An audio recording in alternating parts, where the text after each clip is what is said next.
In a move that has sent significant ripples across Nigeria's political landscape, the Independent National Electoral Commission, or INEC, has officially recognized Senator Nnamdi Usman as the acting national chairman of the Labour Party. This decision, announced on this first day of August 2025, effectively sidelines the faction previously led by Julius Abure, which has been embroiled in a protracted and often bitter leadership tussle. The recognition of Senator Usman brings a semblance of order and constitutional legitimacy to a party that has been struggling with internal strife for many months. For the many supporters of the party, this development from INEC is not just a procedural update, it is a long-awaited resolution that promises to restore stability and refocus the party's energies away from internal power struggles and towards its broader political objectives. For Peter Obi, the party's presidential candidate in the 2023 general elections, this development is nothing short of a monumental victory. The prolonged crisis under the Abure-led faction had cast a long shadow over the party's future and, by extension, Obi's own political trajectory. The constant infighting not only served as a distraction, but also threatened to erode the very foundation of the obedient movement, which had galvanized millions of Nigerians, particularly the youth.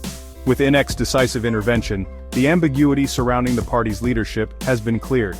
This provides Peter Obi with a more stable and legitimate platform from which to operate, strengthening his hand as he navigates the complex political terrain leading up to the 2027 elections, and solidifying his position as the undisputed leader of the party.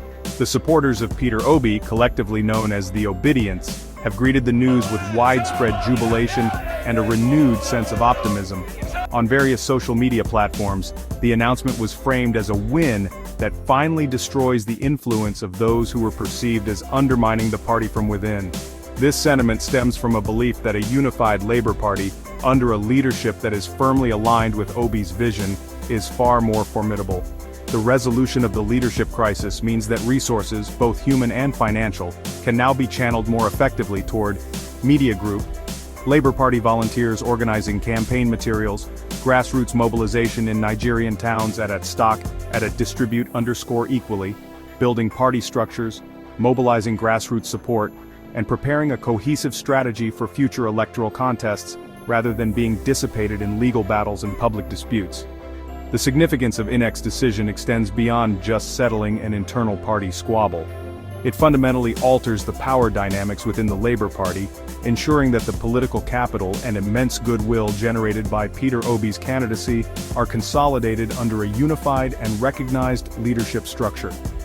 This move is seen as a crucial step in transforming the Labour Party from a special-purpose vehicle for the 2023 elections into a sustainable and enduring political force in Nigeria. By bringing this chapter of uncertainty to a close, the electoral body has inadvertently handed Peter Obi and his supporters a powerful tool to rebuild, re-strategize, and re-engage with the Nigerian electorate on their own terms, free from the encumbrances of a fractured leadership. While Peter Obi's supporters celebrate INEC's decision as a straightforward victory, seasoned political analysts are looking deeper, speculating on the potential motives behind the timing of this intervention. A prominent theory gaining traction suggests this might be a calculated political maneuver by the ruling All Progressives Congress, or APC, and the administration of President Bola Tinubu. The logic is that by resolving the leadership crisis within the Labour Party, and thereby making it a more stable and attractive home for Peter Obi, the ruling party hopes to keep him firmly rooted there. This would effectively prevent him from fully merging his political machinery with the burgeoning opposition coalition, which is a significant threat to the APC's dominance. The core of this alleged strategy is the classic political principle of divide and conquer. A united opposition, potentially featuring figures like Peter Obi, Atiku Abubakar, and perhaps even Nasir El-Rufai under a single banner, would present a formidable challenge to the APC in the 2027 presidential election. However, if Peter Obi remains the presidential candidate of a standalone Labour Party, and another major candidate emerges from the new opposition coalition, the anti-APC vote would be split. This division would almost certainly play into the hands of the incumbent party, making its path to re-election significantly easier. Therefore, what appears on the surface to be a positive development for the Labour Party could, in the grander scheme of things, be a poisoned chalice designed to ensure the opposition remains fragmented. This perspective recasts INEC's action not as an impartial adjudication, but as a strategic gambit on the national political chessboard. The ruling party, according to this theory, would rather face two or more distinct opposition fronts than a single, unified behemoth. By reinforcing Peter Obi's position within the Labour Party, they are essentially encouraging him to maintain his own political silo. The move gives him a legitimate reason to tell his followers that the Labour Party is now strong and that there is no need to subsume their identity within a larger, more complex coalition. This narrative, while empowering for the Labour Party faithful, ultimately serves the strategic interests of those who wish to see the opposition's strength diluted. The political climate is therefore charged with suspicion, as every action by a state institution like INEC is scrutinized for hidden motives. The celebration in the Labour Party camp is being tempered by this cautious analysis, which warns against accepting the development at face value. The fear is that the ruling party is not merely observing the political landscape but actively shaping it to its advantage.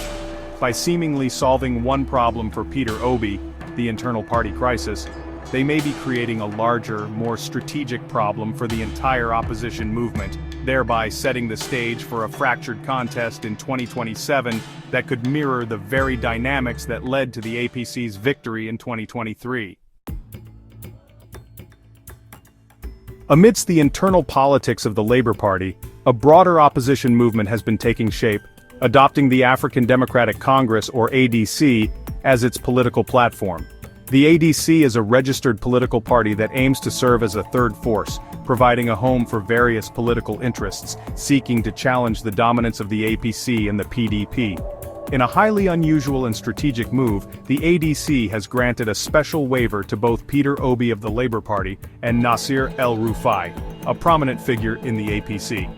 This concession allows them to participate and align with the coalition's objectives without officially defecting from their current parties, which they refer to as their legacy parties. This waiver is a pragmatic solution to a complex political problem.